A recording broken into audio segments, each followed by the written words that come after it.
Today, we have our friends and partners at Franklin Templeton hosting the call, and we have expert Jackie Reardon, the head of US client marketing at Franklin Templeton, to share with us the latest on the Voice of the American Workplace survey. So, Jackie, we'll let you take the digital stage. Great. Thanks, Leah. I appreciate it. Hello, everyone. Really excited to spend the next 50 plus minutes with you all to share our latest research. Many of you may be familiar with our Voice of the American Worker research, and we've actually rebranded this year, which I'll explain in a moment. But this is the fourth year that we've conducted this research in partnership with the Harris Poll. And to date, we have surveyed employees, so participants. So it's been very, very focused on the participant sentiment. And this year, we're very excited to have added the employer sentiment to this research. So as we go through the next several slides, you'll see both employer point of view and employee point of view. And we'll have a really fun time comparing the two and addressing what gaps exist and, more importantly, what opportunities are available for all of us collectively to really help employers and plan sponsors better address some of that misalignment. You'll see this year's subtitle, which is also our theme, really lends itself to that sort of misalignment as well. This year's theme is Great Expectations, Aligning on Workplace Benefits. So let's get started, and we'll start to kind of organize a little bit what the findings have been. So we'll just take a couple moments and sort of think about the high level overview of the research from this year's survey. And then we'll take a look at three distinct sections. So the first section being that employer piece. So Voice of the American Employer, what are the challenges and barriers that employers are facing today? And then we'll pivot. We'll take a look over at the employee piece of the puzzle. What are some of their key concerns and what are some of their workplace expectations? And then we'll put it all together. So we'll see sort of where there's alignment. There is a little bit of alignment between the employer and employee sentiment piece, but there's plenty of opportunities, a lot of gaps between the resources that employers are putting a lot of time and money against versus some of the things that employees have expectations around. And then we'll also take a little bit of a look around engagement and some challenges there, which I know many of you are living each and every day when you're kind of working back with your employer and plan sponsored clients. So section 3 is going to be really where the magic happens and a lot of great takeaways for us to consider moving forward. So as I mentioned, just taking a couple of moments to look at the why and the who behind this survey and research. So as I mentioned, we've partnered with the Harris Poll for the last 4 years to conduct this research. And it's really 3 separate surveys that we're going to take a look at today. Number 1, we have the employer piece, which again is new this year. This included both a qualitative and quantitative survey. The quantitative survey was fielded at the very end of this past calendar year, and it includes responses from 1,000 US employers. And this is across industry, across size. All of the folks who were responding to this survey are all decision makers around plans, so HR representatives, C-suites, et cetera. So that is the quantitative piece. And then we added in there a qualitative survey as well. So we actually Harris Poll conducted 15 interviews with employers.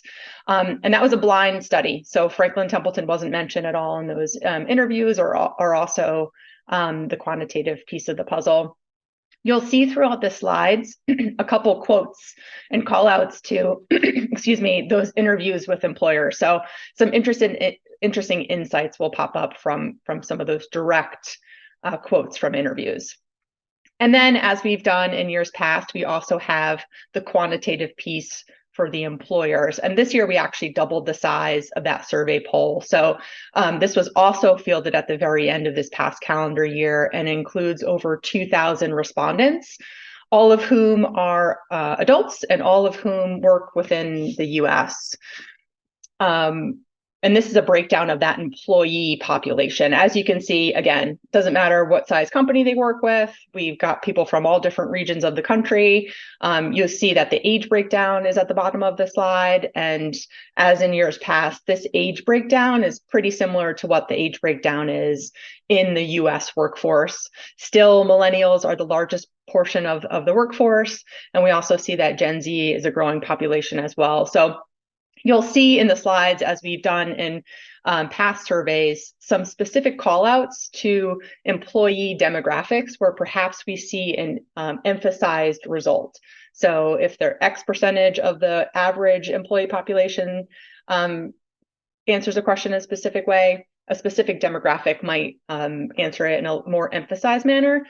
And we've called those out. I know many of you deal with different businesses with different demographic breakdowns in different parts of the country, et cetera. So I think it's interesting to kind of see where we have a bit of an emphasized result.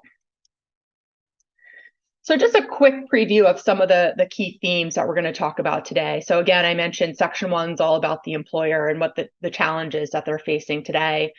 So many of the challenges that they're facing and roadblocks are related to providing work-life balance to their employees and also managing turnover. I know that that's been something we've talked about in the past, and maybe people thought that went away, but that unfortunately is still a huge concern in the employer population. And they're also dealing with increased expectations from employees, and they're really asking more and more from their employer and the organizations that they work for. And again, we're also going to take a little bit of a deeper look into the employee piece of the puzzle. So the fact that workers continue to be under a lot of financial stress. This is a theme that we come back to year in and year out in our research, and it doesn't seem to be getting much better. Specifically, those concerns are financial. So there's a lot of stress that goes around for all of us and employees, but it's really, really focused on the financial picture. And they're also, pushing out key milestones, and some of their plans for the future are coming under scrutiny and increased stress because of that financial pressure that they're feeling. And then when we put it all together and we really think about aligning both the employer piece and the employee piece, we see a lot of gaps.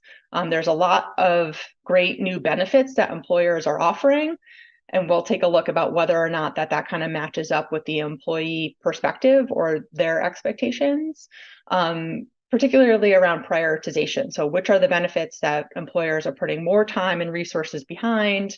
Are those the ones that employees are really eager to have?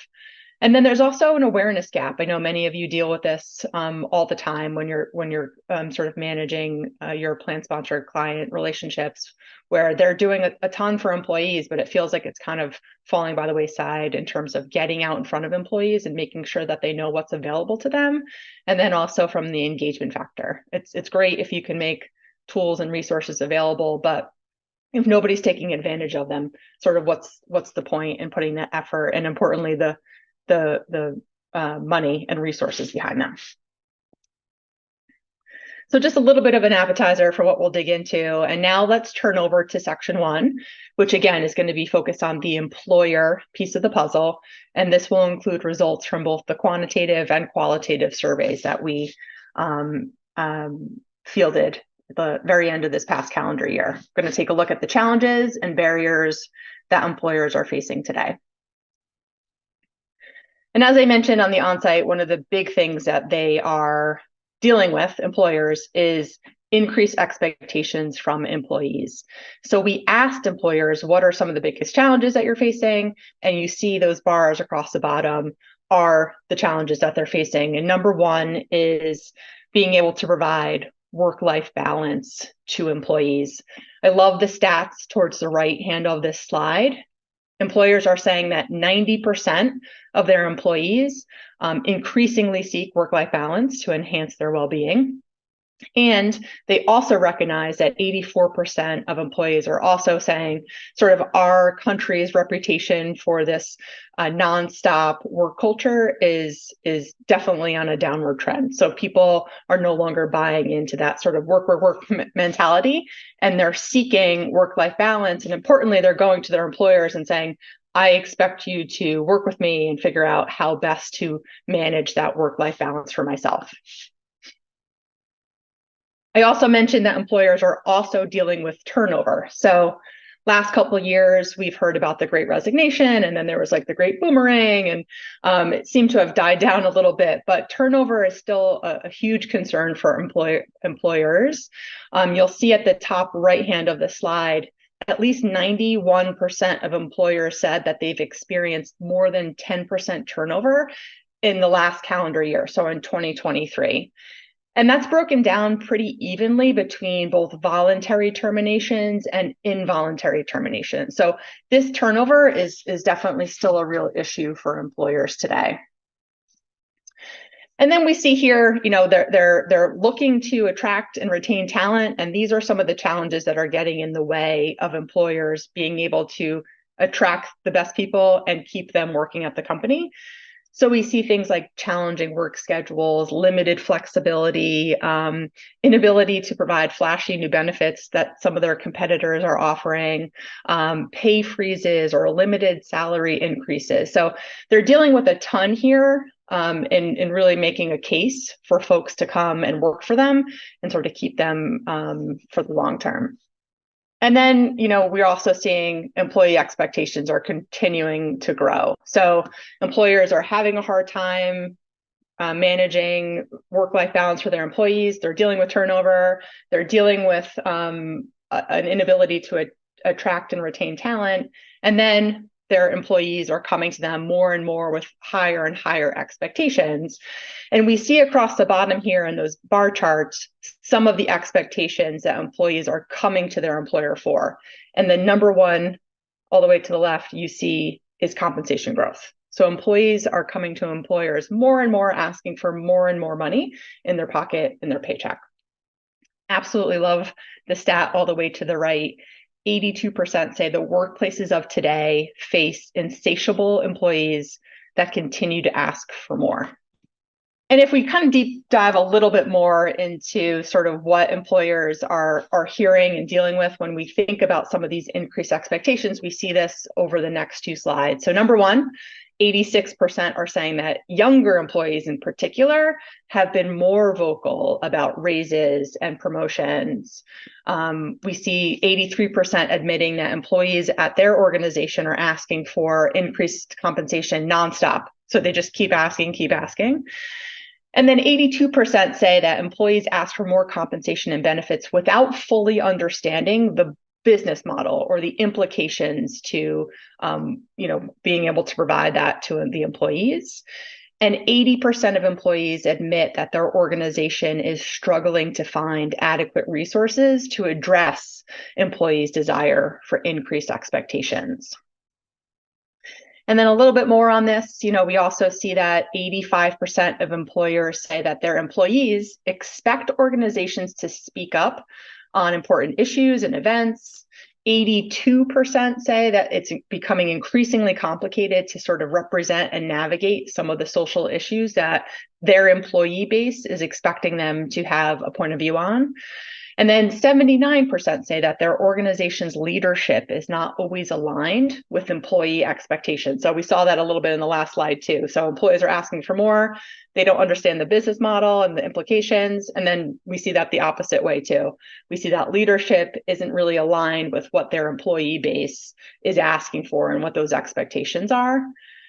And then last but not least, we see that 77% of employers are saying that their competitors are aggressively poaching their top talent. So definitely clear that it's a very challenging environment right now to be an employer.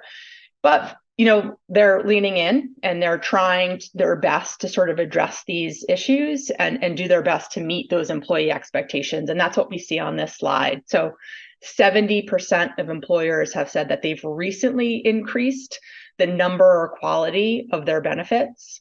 65% say that they actually feel like their organization provides competitive benefits. However, on the right hand of the slide, you see sort of the implications of that. 80% are saying that their organization is struggling with maintaining the cost of providing benefits. And 68% admit that they've had to increase health insurance premiums over the last 12 months. So employers are dealing with a lot. they're doing their best to sort of address sort of these increased expectations. But as we can see on this slide, it's really challenging, not only to address them initially, but also to maintain that cost and resource moving forward. If we think a little bit about, sort of what's the next best dollar that an employer can pay against sort of meeting some of these expectations, we did want to ask sort of where are you prioritizing that spend and resource allocation if you are looking to address and increase benefits. We asked employers, if you had $1,000 extra dollars, where would you put that money towards? And we see that employers are really, really focused in on some of the fundamental health benefits. So think health, dental, et cetera. That's where they think they need to put their next best dollar. We see that clearly in the stat towards the right. 91% of employers say that employees expect to have high quality fundamental health benefits such as medical, dental, vision, et cetera. So in their mind, employees are very focused on the fundamental benefits, and employers want to put any extra resource behind that.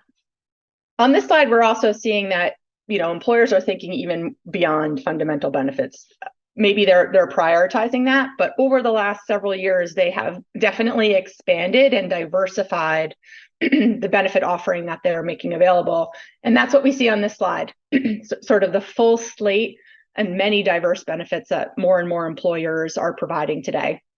We see the percentage of employers offering sort of in the column to the right. And we see some great diverse benefits here: gym membership, legal services, financial planning tools, paid family leave, et cetera, student loan payment assistance. Just a little bit of a preview. We'll look again at this slide in section 3 with a great overlay of some of the things that have increased, and also which of these are employees actually benefiting from. But again, as much as employers are thinking about providing fundamental benefits, they do understand that there's a diverse need for other benefits. And one of the reasons that they're sort of moving to a place where they're providing more diverse benefits is that employees are asking for them. So there's 3 specific benefits that many employees are asking. Number one is pet insurance. So 78% of employers mention that their employees are inquiring about pet benefits and pet-friendly policies. So that's one key benefit that many, many employers are calling out as a top benefit that they're getting requests for. Another one is student loan repayment.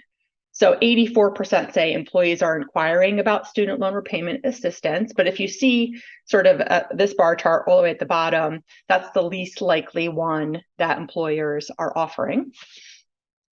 And then one of the other key benefits that many employees are asking for is personalized benefits. So 85% said their employees have been increasingly asking about personalized benefits, and 63% mentioned that voluntary benefits are popular among our employees.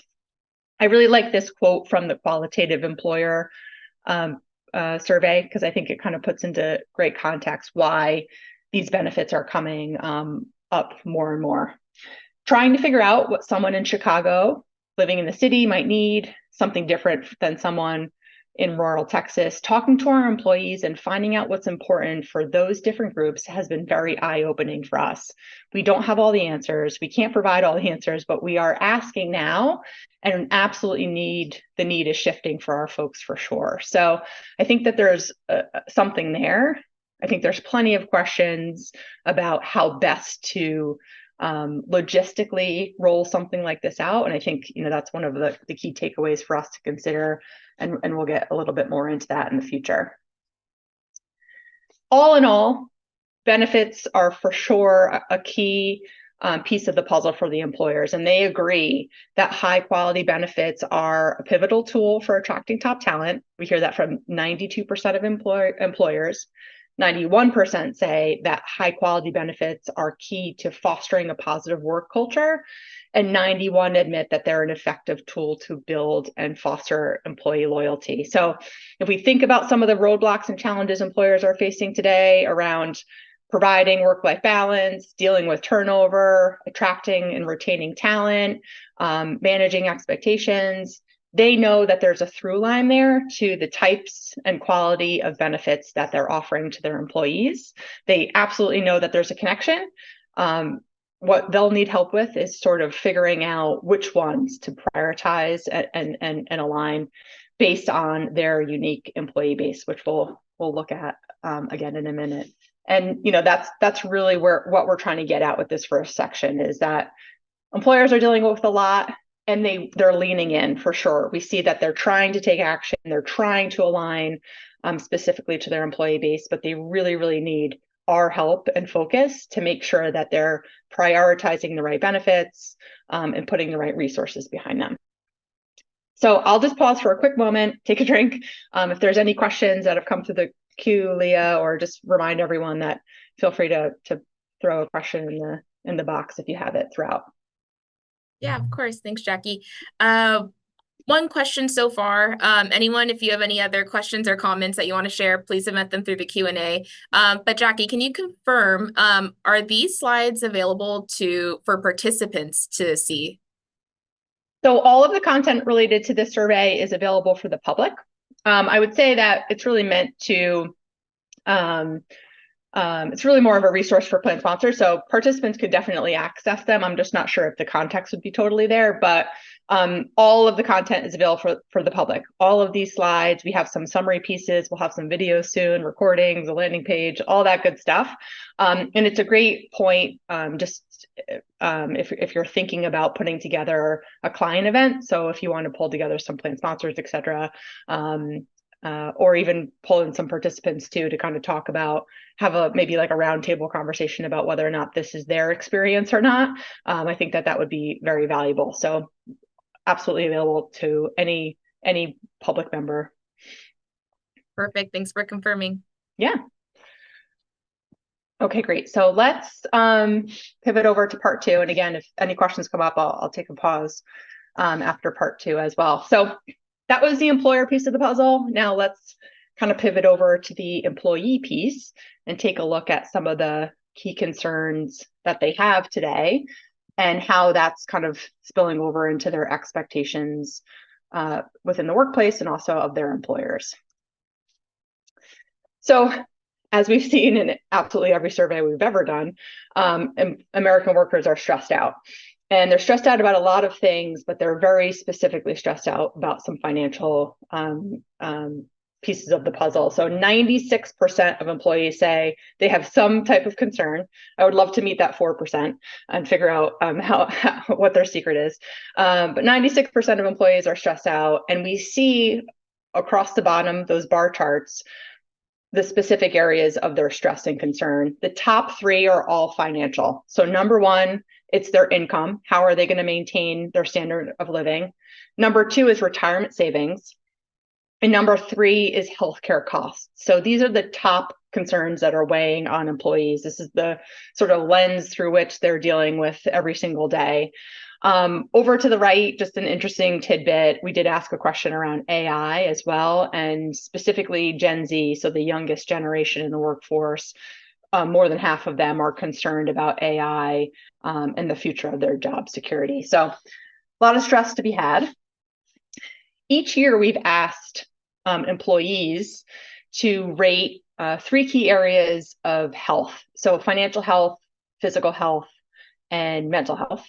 And every single year we see that sort of the importance of those three areas come back pretty much equal. So every single year within a couple degrees, they think about those three areas with equal weight. And that really, brings together their kind of holistic view of health.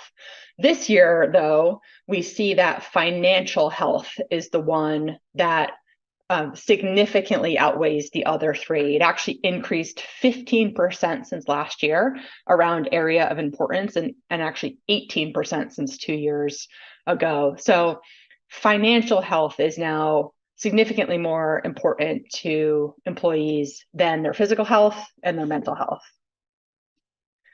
And, we're starting to paint this picture again of employees are stressed. They're stressed about their financial life. Their financial health is of utmost importance to them. more than other areas of health. And we need to dig in a little bit more to figure out why that is. And one of the things is not just today, their financial picture, but thinking ahead to sort of their retirement picture and what those finances will look like. We see here that 59% of employees say that they're concerned about running out of money in retirement.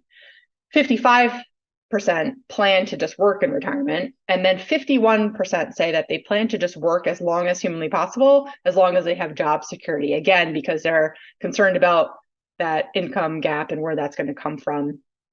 For all three of these stats, we see an increased result for respondents who are divorced, and also some baby boomers, and also women. So there's specific demographics where these issues reign even more supreme.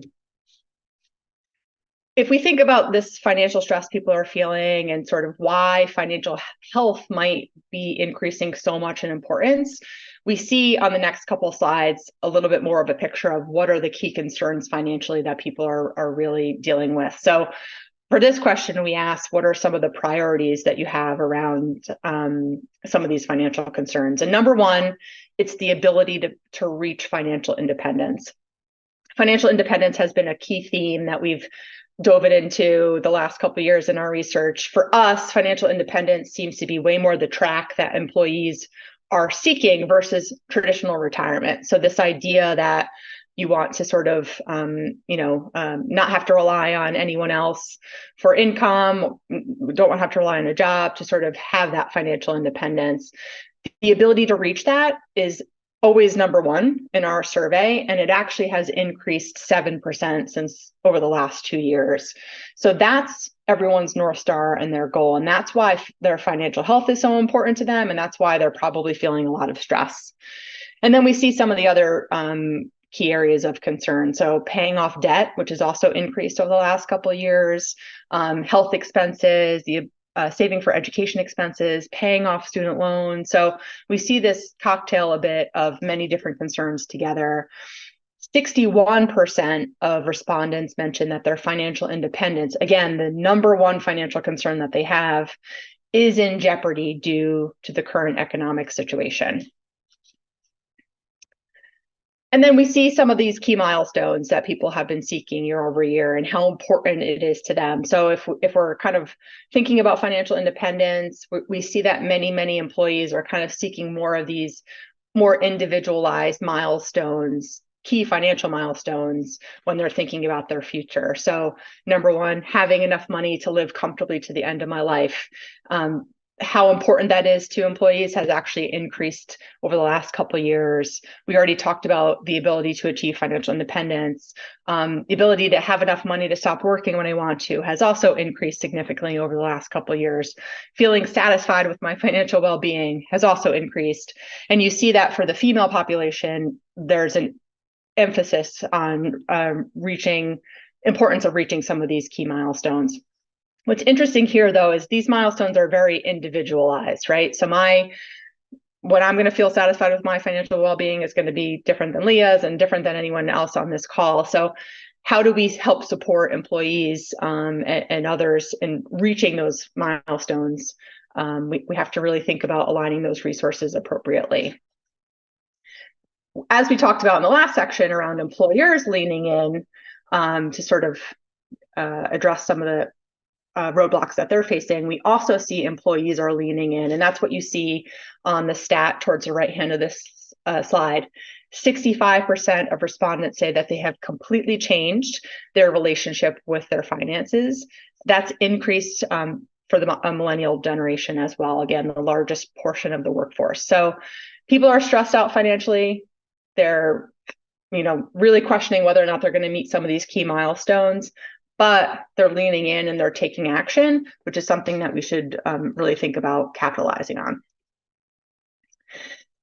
So key milestones continue to be very important, but unfortunately, we see that many people, whether or not they feel like they're going to be able to meet these milestones are at jeopardy. So we talked about financial independence, for example. You see that about halfway through the slide.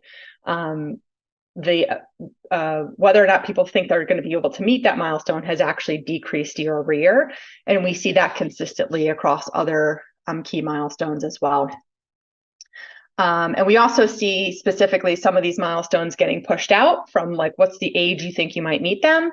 And interestingly, probably the most relevant one is retirement. So we see that people felt like 5 years ago, the age that they would plan to retire was 60, and now they're pushing that out to at least 63. And we saw that a little bit in a couple slides before when they thought about insecurity around income, and whether or not that they'll be able to leave their job comfortably. So these milestones are becoming even more important to employees, yet their feeling about whether or not they're going to be able to reach them continues to get pushed out. On this slide, we're digging in a little bit more into why that might be. So why do they feel like some of these milestones need to get pushed out? We see that 66% of employees say that because of the current environment, they're renegotiating some of their reoccurring expenses. 64% say that rising healthcare costs have made it challenging to afford essential medical care for them and their family. And then student loan debt, again, continues to be such a barrier, particularly for millennials. So almost half of millennial workers say that student loan debt is holding them back from significant financial milestones like buying a house or saving for retirement. And again, at the bottom of the slide, you can see where there's specific demographics where some of these feelings are emphasized. So obviously people are going to be pushing back milestones if they're very concerned with current income, if they're very concerned with healthcare costs, and they're also managing a large debt load as well. Just kind of taking that a little bit further. So we asked some questions around what are the things that are like absolutely getting in your way of your ability to retire or sort of plan for retirement. And you see that across this bar chart. A couple themes keep coming up, right? So number one, we see rising healthcare costs. Number two, we see the economy. So people are feeling the pressure of sort of the economy today. And then housing costs as well, along with debt. Plenty of demographic callouts you can see to the right hand of these bars where there's specific groups of people who are really, really feeling these stresses even more, and it's weighing on them even more, their ability to retire and move on to their later years. You'll see a really jarring stat towards the right. So almost half of respondents say that their retirement plans are in jeopardy due to the current economic situation. That's emphasized for women, particularly women 55 to 57. And interestingly, it's also emphasized for respondents who live with a partner. So, lots of financial milestones that are getting in the way of people thinking about and planning for retirement. We wanted to ask very specifically around some of the expenses that they anticipate having in retirement. And unsurprising, towards the left of the slide, you can see two of the biggies. So healthcare costs and housing are interestingly the two that people have top of mind around concerns to be like the largest expenses in retirement. But what's interesting is when you also ask some of the post-retirement benefits that people would be interested in receiving if they were available, we see health insurance makes sense, long-term care insurance. So definitely people are thinking about, well, maybe I would retire if I had access to post-retirement benefits, and we see a lot of health call-outs here. But what I think is more interesting towards the right hand of this slide, we asked respondents whether or not they're planning on relying on things like Social Security and Medicare. So many people are. 43% of respondents, although 54% of baby boomers say they plan to rely heavily on Social Security, and 44%, and again, this is more for Gen X women and those who are living with a spouse or partner, say they don't understand Medicare, how it works, or how it can be adapted to my needs. So just to piece that all together, we're seeing that people are very, very concerned with housing costs in retirement, an income stream in retirement, and also healthcare costs in retirement. Yet when asked sort of how they're planning, to rely on or not rely on Social Security and Medicare, many people are planning to rely on them, but don't understand them. So if ever there was a group of people who needed access to advice and really needed some guidance on how best to address some of those key roadblocks and challenges that are getting in the way of meeting some of those key financial milestones and kind of causing them to push those milestones out, it's definitely, this group of American workers. They absolutely need to understand those roadblocks. They need to get more information about resources that are available to them and really create a plan. So the ability for us to get more advice into the hands of the American worker today would definitely benefit along those lines. So I'll pause for a quick moment. Lee, I'm not sure if any questions came through. I don't think they have. No questions. Okay, great. All right. So section 3. I know it's been a marathon, but this is a really key section here. So talked about employers, the challenges they're facing, talked about the employee piece, the challenges they're facing. And now let's bring it together. So we'll take a look at how we can find some alignment, and importantly, what are the gaps that exist today that we can kind of help think through from a resource standpoint. So we asked both employers and employees, like, what's the path forward? What do you need access to? What do you think we need to do for employees moving forward? So when we asked employers, like, what do you think we need to do for employees? The number one thing that they mentioned is creating a supportive work environment. So they absolutely think that they need more recognition. We see that in the stat all the way to the right. 86% of employers say employers want more recognition in the workforce. That's really the piece of the puzzle that's missing. We need to create a supportive work environment, and we need to give them some more recognition. So that's the employer point of view. The employee point of view, however, is not that. 92% of American workers agree, like, there's definitely things that could convince them to stay longer at a company, but it's not necessarily a supportive work environment. In fact, it is compensation. So we see that sort of all the way to the left of the bar chart. Compensation is the number one thing that employees are looking for today. And this piece of the puzzle of trying to figure out how to align these benefits are really meaningful. So if workers are saying there's things that could convince them, and we also see the stat to the right, particularly millennials, say that they've quit their jobs solely because of low quality benefits, trying to figure out and negotiating the misalignment here is key. So employers think it's recognition and a supportive work environment. Employees are saying, nope, it's just compensation. Please just pay me some more money. And taking that a little bit further, employees say that compensation is actually the thing that they're the least satisfied in. So again, if there's things that could convince employees to stay at a firm, and there's plenty that say that they've left because of benefits weren't high quality enough, and compensation is the thing that they're asking for and the thing that they're least satisfied in, definitely an opportunity for us to kind of think about how do we negotiate that a bit. Just taking that a step further, we see some of the stats on the right. So 70% of employees say that they don't feel like their salaries keeping up with inflation. And they also feel like the economy is getting in the way of providing some job security for them. So there is some alignment, so it's not all bad news. One area where employers and employees definitely align and they understand the benefit is flexibility. So we see that 87% of employers say that hybrid or remote work environment totally supports employee well-being. 85% say it's been an effective recruiting or retention tool. And employees agree. They say 73% say their ability to work from home makes them appreciate their employer more.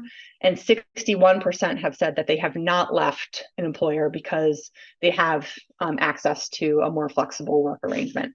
So that's one area where there's some alignment. So we talked a little bit earlier too about next best dollar. So there was a slide earlier on that I showed you when we asked employers, if you had some extra money to spend on benefits, where were you going to put that money? We asked the same thing of employees. And this slide sort of does an overlay of the two, and we can see where those gaps exist. So as you remember, employers said fundamental health benefits. So health, dental, vision, et cetera, that's where we're going to put our money. Employees, though, say they would prefer, again, compensation growth and increase to their pay, or an increase to a 401k match. And you see that up at the top as one of the key areas. Blue bars are employers, green bar is employee. We see a big difference there up at the top. And then further down, you see where that misalignment is between fundamental health benefits that employers want to provide, but employees don't really care that much about. Very interesting. We had a really interesting conversation with a group recently. Somebody pointed out, increase to pay and increase to 401k match. Very easy to see the dollar amount of those two things. So it's easy for employees to kind of understand the actual true benefit that they're getting access to.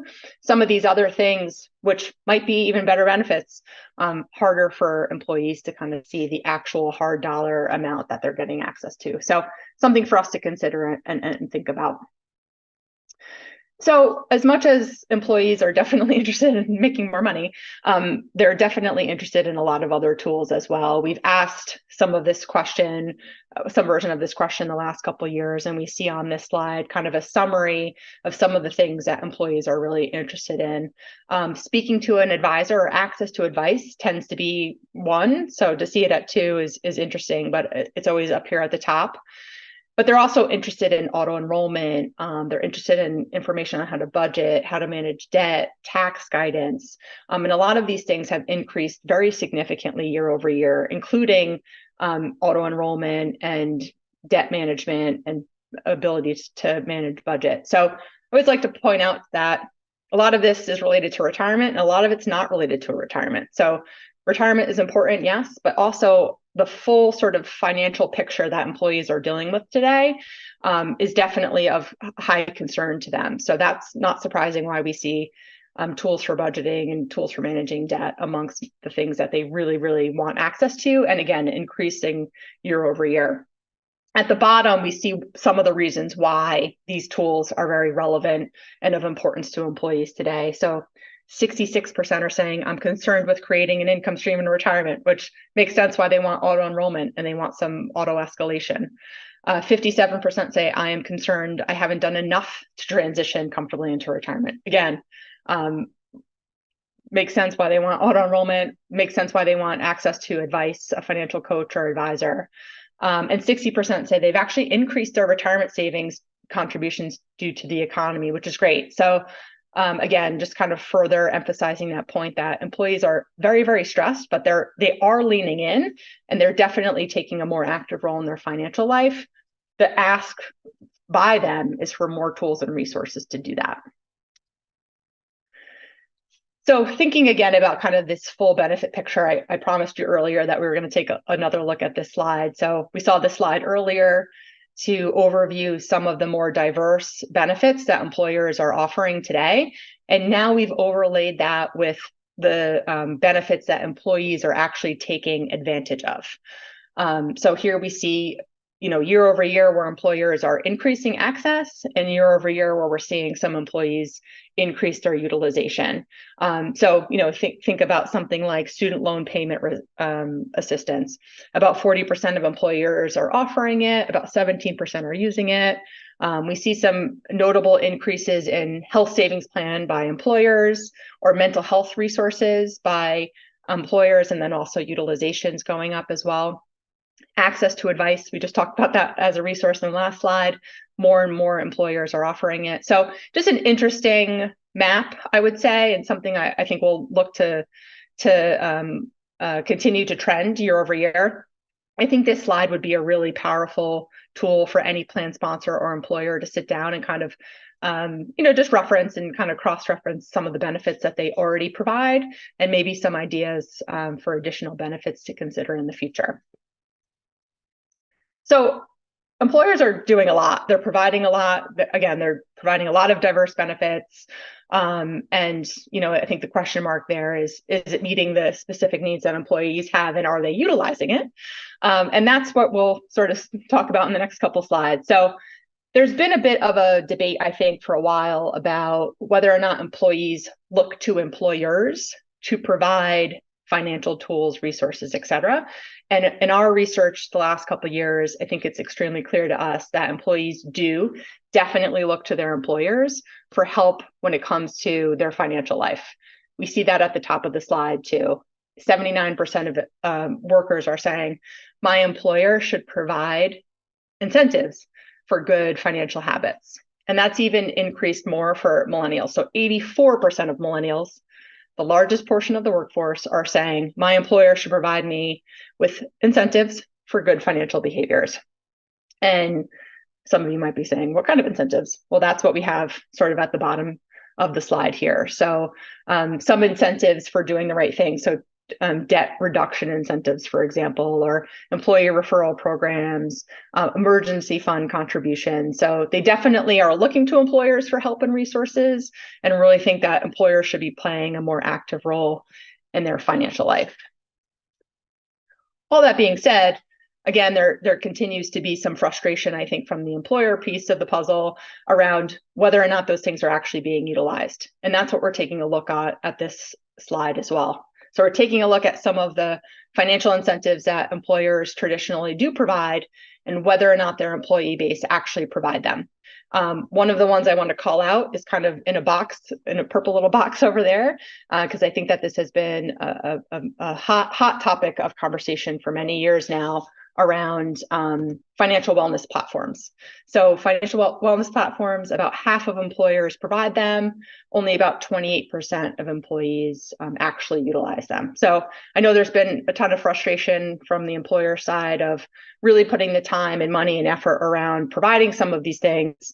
And then you can see that the utilization isn't quite meeting the expectations. So if we think a little bit about what the disconnect might be, we also wanted to get a little bit ask employers a little bit more like, what's the challenge there? Why aren't you utilizing some of these benefits more effectively? So we asked, how do you learn about benefits? And we see some of the many ways that employees learn about benefits.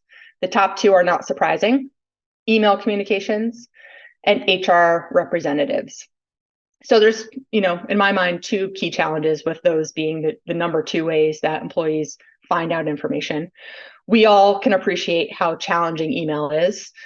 We all get way too many emails, and it's just really, really hard to sift through and manage and get someone's attention if we're utilizing email as a key method of information. I think what's great is when we have HR representatives who can be there in person and kind of describe benefits and answer questions. But of course, companies don't have unlimited resources to hire tons and tons of people to do that. So I think HR representatives do really great work to get the word out, but they're always challenged with sort of time and resources. So really challenging for everyone to kind of be leveraging those as the top two ways for employees to get information on benefits, which is not surprising to see the stat all the way to the right, which says about half of people say that they often struggle to learn which benefits their company offers. So about half of people are saying, I don't even know what benefits I have access to. And that's even more for the Gen Z population. So 66% of Gen Z say, I really don't even know what kind of benefits I have access to. So that's a bummer. But even taking that a little bit further, is it's not just a challenge of whether or not they know that that benefit exists. It's a challenge of understanding the benefit at all. We see 72% of employees say that they have challenges in understanding the benefits. So they might know that that benefit exists, but almost 3/4 of them don't understand the benefit. And that's, again, emphasized for Gen Z. 86% of Gen Z say they have issues understanding the benefits that they do have access to. Super duper challenging. Again, employers leaning in, providing great new benefits. They're having trouble getting that in front of employees. They don't even know they exist. And then even more of them, even when they do know it exists, they don't truly understand the value or understand the benefit at all. I think one of the key takeaways here, again, highlighted in that purple box, is that disconnect between understanding the benefit and also understanding the true monetary value of the benefit that they're getting access to. So if we think about employees whose number one concern right now is just compensation growth and getting more money in their pocket, makes complete sense given sort of the environment and their concerns about, how am I going to have an income stream today? How am I going to have an income stream tomorrow? How am I going to afford all those costs and expenses in the future, all they're thinking about is, I just need a bigger paycheck, when in fact employers might be providing a ton of benefits to help meet all those needs, but employees are not putting that together. They might not know that benefit exists. They might not understand that benefit at all. And also, they're not putting together the fact that that benefit that are being offered to them has a monetary value that's really significant to them. So I think, in my mind, one of the biggest calls to action of this research is, how do we better articulate the monetary value of the benefits that are being offered to employees today? And again, we kind of think about some of the things that employees want and some of the key milestones that they are seeking in the future, and the fact that those milestones are very individualized. It's also not surprising to see that many are really looking for more personalized options and benefits. So 84% of employees say that they would be interested in more personalized 401k investment options. That's actually increased 6% year over year. And 82% say that they would like their employer to offer more personalized employee benefits. So again, I mentioned that's a huge opportunity, and I think a challenge for all of us to consider how best to sort of logistically roll that out and implement that more broadly. So we talked a lot today about a lot of different things, just to kind of summarize sort of the employer piece of the puzzle and the employee perspective coming into it. Employers are they are really concerned about managing employee expectations. They're growing, and those costs are becoming unsustainable to them. At the same time, employees sort of think employers are not stepping up, especially when it comes to compensation. Employers understand that work-life balance is a priority, although employees would suggest that income and retirement savings are more top of mind for them than work-life balance. Employers are prioritizing some of those more fundamental health benefits we mentioned: health, dental, vision, health savings account, et cetera. Whereas employees would much more prefer sort of an increase to pay or an increase to a 401k match. We see alignment on sort of the flexible work environments. Both employers and employees agree that flexibility and remote work is really key. And then we also see that employers understand that sort of workplace loyalty. They think providing a really supportive work environment is key in making sure that they're retaining talent, whereas employees are really thinking that recognition isn't really as important to them as some of these other key areas that need to be addressed.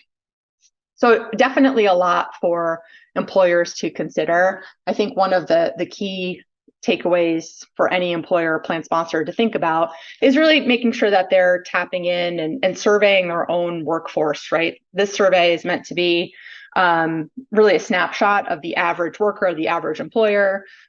If any employer or plan sponsor is not already surveying their own unique workforce, which will have their own sort of demographic makeup, different industries are different areas of the country are different, so that they can really tap into what is top of mind for their specific employee base, and make sure that all the time and resource and money that are spent on creating new tools and resources, rolling out new benefits, are really aligned specifically to what's going to be most important to employees, to help manage their stress across the board, specifically their financial stress, and get them on a better path towards the future. And all of that will inevitably create more retention and employer loyalty as well.